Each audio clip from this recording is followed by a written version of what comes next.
국민의 보다 나은 의료생활, 행복한 삶을 위해 노력하는 어려운 이웃의 건강지킴이 의료급여제도.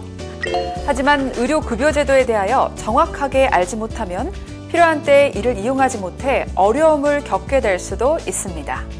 소중한 나의 권리를 올바르게 이용하기 위한 방법, 의료급여제도에 대해서 자세히 살펴보도록 하겠습니다.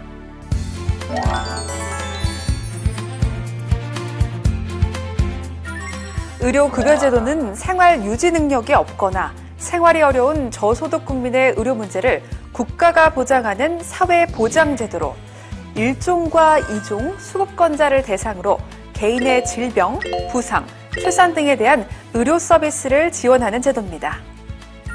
수급권자로 산정이 되면 의료급여 절차에 따라 의료기관을 이용하실 수 있으며 의료기관 이용 시에는 의료급여증 또는 신분증을 제시해야 합니다.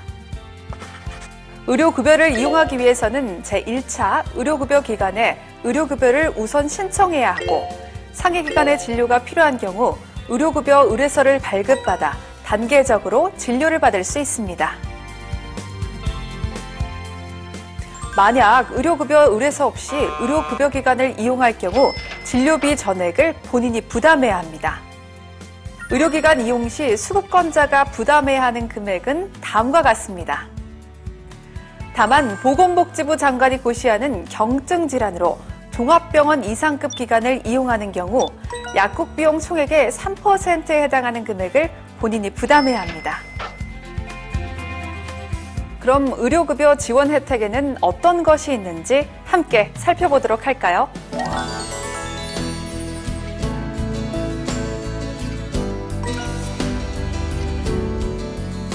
건강생활유지비는 의료급여 1종 수급권자가 외래 진료를 받는 경우 본인 부담금으로 사용할 수 있도록 비용 일부를 지원해주는 제도입니다. 지원 금액은 1인당 매월 6,000원으로 건강보험공단 가상계좌에 매월 1일 입금되어 외래 진료 시 본인 부담금 대신 우선 납부됩니다.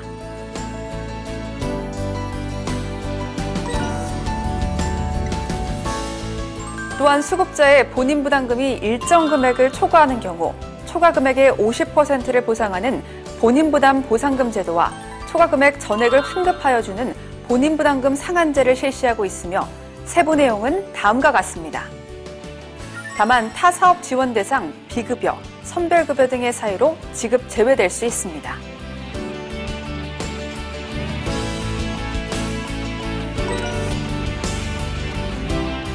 중증 질환 및 희귀 중증 난치 질환자, 산정 특례는 중증 질환자, 희귀 질환 및 중증 난치 질환자, 결핵 질환자가 지원 대상이며 신청은 의료급여기관에서 발급받은 의료급여 산정 특례 등록 신청서를 시군구 읍면동에 제출하시거나 2020년 4월 1일부터 의료급여기관에서 전산으로도 신청이 가능합니다.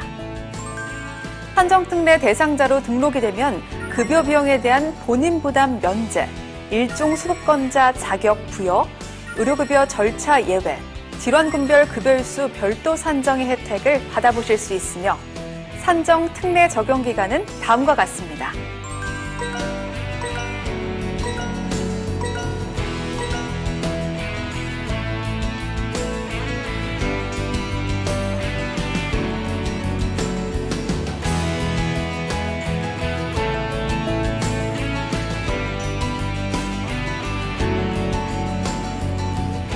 이외에도 현금급여 지원제도로 요양비, 장애인 보조기기, 임신, 출산, 진료비가 있는데요.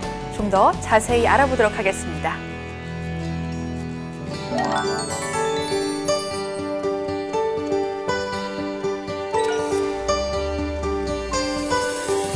요양비는 수급자가 의료급여기관과 같은 기능을 수행하는 기관에서 의료급여를 받은 경우 해당 금액을 지원해주는 제도로 자동 복막투석, 복막관리액 또는 소모성 재료비를 비롯해 당뇨병 소모성 재료비, 당뇨병 관리기기, 자가도뇨 소모성 재료비, 산소치료 요양비, 인공호흡기 치료 요양비, 기침유발기 요양비, 양압기 요양비 등을 지원하고 있습니다.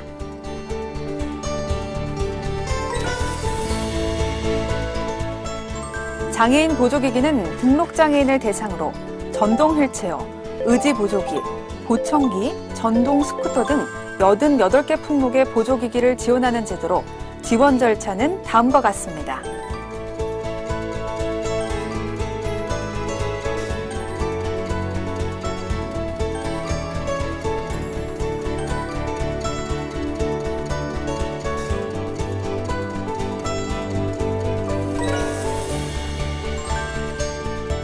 임신 출산 진료비는 임신 중이거나 출산한 수급권자와 출생일로부터 1년 이내의 영아에게 지원이 되는데요.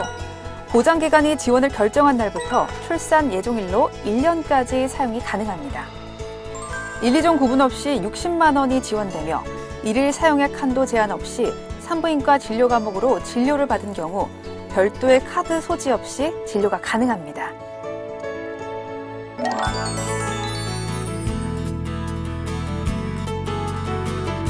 의료급여제도에서는 치아 관련 지원도 시행하고 있는데요. 어르신을 대상으로 하는 노인 틀니와 치과 임플란트, 성인을 대상으로 하는 치석 제거와 구순 9개월 환자를 위한 치과 교정 및 악정형 치료 지원이 있습니다. 만 65세 이상 의료급여 수급권자를 대상으로 치과 병의원에서 틀니 등록 신청서를 발급받아 시군구 또는 읍면동에 방문 제출 등록 후 틀니 시술을 받으실 수 있습니다. 틀니 시술은 7년에 1회 지원되며 1종 수급권자는 5%를, 2종 수급권자는 15%를 본인이 부담합니다. 치과 임플란트는 만 65세 이상 부문 무치약 환자를 대상으로 역시 치과 병의원에서 치과 임플란트 등록 신청서를 발급받아 시군구 또는 읍면동에 방문 제출 등록 후 시술 받으실 수 있습니다. 1인당 평생 2개가 지원되며 부분 틀니와 중복하여 지원받으실 수 있고 1종 수급권자는 10%를, 2종 수급권자는 20%를 본인이 부담합니다. 국민의 구강 건강을 향상시키기 위해 예방 목적의 치석 제거 역시 의료급여로 적용되는데요. 만 19세 이상 수급자라면 누구나 연 1회 지원받으실 수 있고 의료기관 종별에 따라 1종 수급권자는 1,000원에서 2,000원, 2종 수급권자는 1,000원에서 15%의 비용을 본인이 부담하시면 됩니다. 구순 9개월 환자의 체계적이고 효율적인 치료와 관리를 위해 치과 교정 및 악정형 치료 사전 등록제도 시행하고 있는데요. 9개월, 구순혈을 동반한 치조혈, 구순혈을 동반한 9개월 환자로서 치과 교정 및 악정형 치료 사전 등록 대상자인 경우 의료급여를 적용받으실 수 있으며 의료기관 종별에 따라 1종 수급권자는 1,000원에서 2,000원, 2종 수급권자는 1,000원에서 15%의 비용을 본인이 부담하시면 됩니다.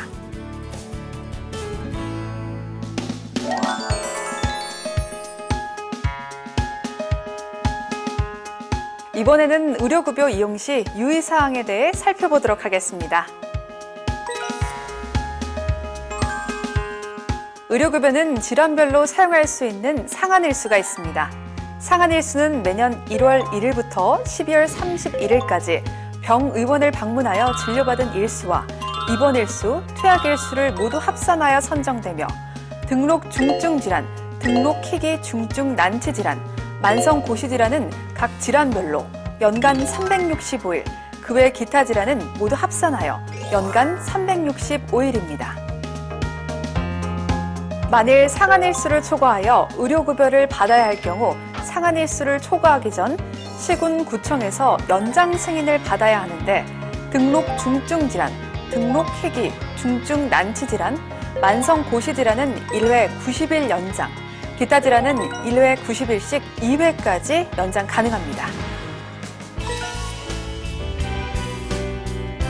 연장 승인 신청자 중 등록 중증 질환, 등록 희귀 중증 난치 질환, 만성 고시 질환 중 하나의 질환으로 각각 급여일수 455일, 기타 질환으로 급여일수 545일을 초과하여 의료급여를 받고자 하는 경우 의료급여기관의 선택 범위를 차기 연도 말까지 제한하는 것을 조건으로 조건부 연장 승인을 신청할 수 있습니다.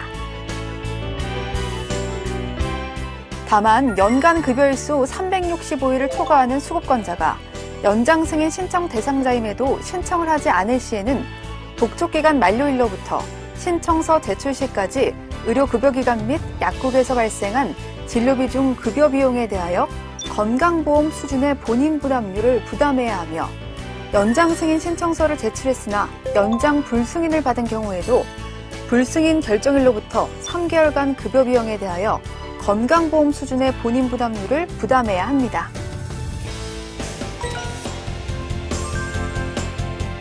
선택의료급여기간 제도는 여러 의료급여기관 이용에 따른 병용금기 및 중복투약으로 인한 발생 가능성이 높은 조건부 연장 승인 대상자에 한해 본인이 선택한 1개에서 2개의 의료급여기관을 차기 연도 말까지 이용하도록 하는 제도입니다.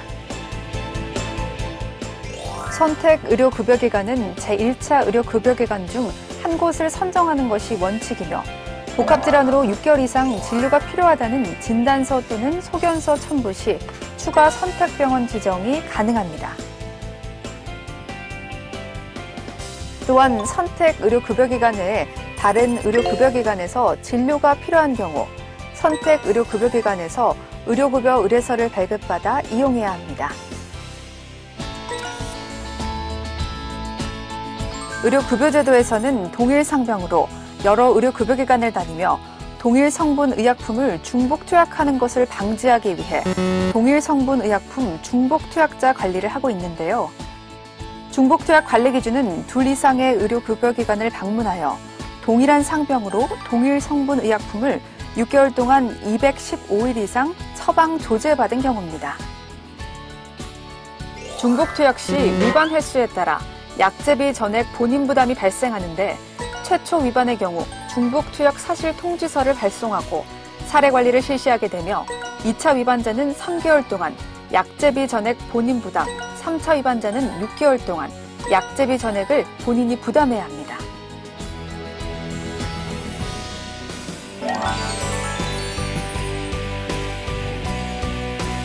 국민의 조세로 운영되는 의료급여기금의 건전한 관리와 수급권자의 권익보호, 올바른 진료비 청구를 위해 시행하는 의료급여 부당청구 신고 및 신고 포상금 제도.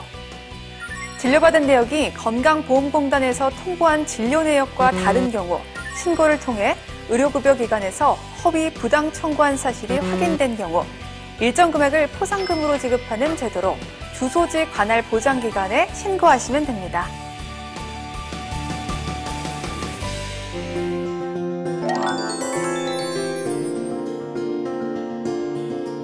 누군가에겐 생명이 되고 누군가에겐 삶의 희망이 되는 의료급여제도. 국민의 건강과 행복을 위한 제도인 만큼 의료급여제도의 오남용이 지속될 경우 수급권자의 건강에 위협이 될 뿐만 아니라 의료급여제도의 신뢰도와 지속 가능성에도 악영향을 미치게 됩니다. 이를 방지하기 위해 보건복지부에서는 의료급여 사례 관리를 실시하고 있습니다. 시도, 시 군구에 배치된 의료급여 관리사가 방문, 전화, 서신, 자원연계 등을 통해 의료급여 수급권자의 건강관리 능력 향상과 적정 의료이용 및 의료기관 이용 상담, 의료급여제도 안내 등 수급권자의 건강한 삶과 삶의 질 향상을 위해 노력하며 건강지킴이 역할을 수행하고 있습니다. 다음은 의료급여 외에 지원받을 수 있는 의료 혜택에 대해 알아보겠습니다. 치료가 어렵거나 지속적인 치료가 필요한 성인 암 환자, 소아 암 환자, 희귀 질환자의 의료비 지원이 있는데요. 세부 내용은 다음과 같습니다.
또한 병의원 이용 시 본인이 부담해야 하는 과도한 진료비와 약제비 부담을 덜어드리기 위해 재난적 의료비를 지원하고 있습니다.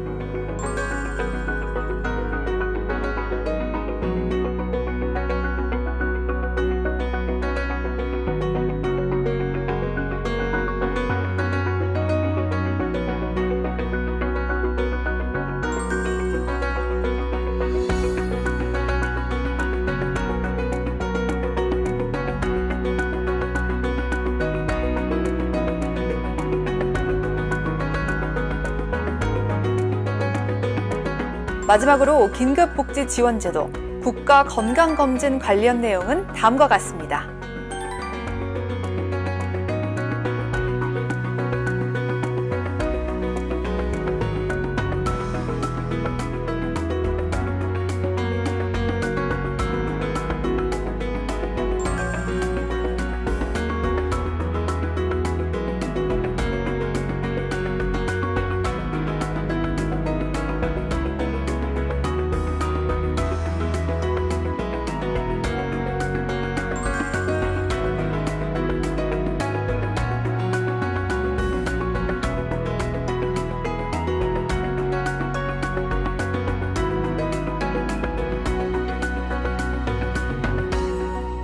이와 같은 지원을 받고자 하는 경우에는 관할보건소, 국민건강보험공단, 시군구 또는 읍면동에서 신청하시면 됩니다. 어려운 이웃의 건강지킴이, 의료급여제도, 조금 더 행복한 내일, 건강한 미래를 위해 수급권자 여러분의 적극적인 참여와 올바른 권리의식이 필요합니다. 앞으로도 보건복지부는 수급자 여러분에게 더 많은 혜택을 드리기 위해 항상 노력하겠습니다. 감사합니다.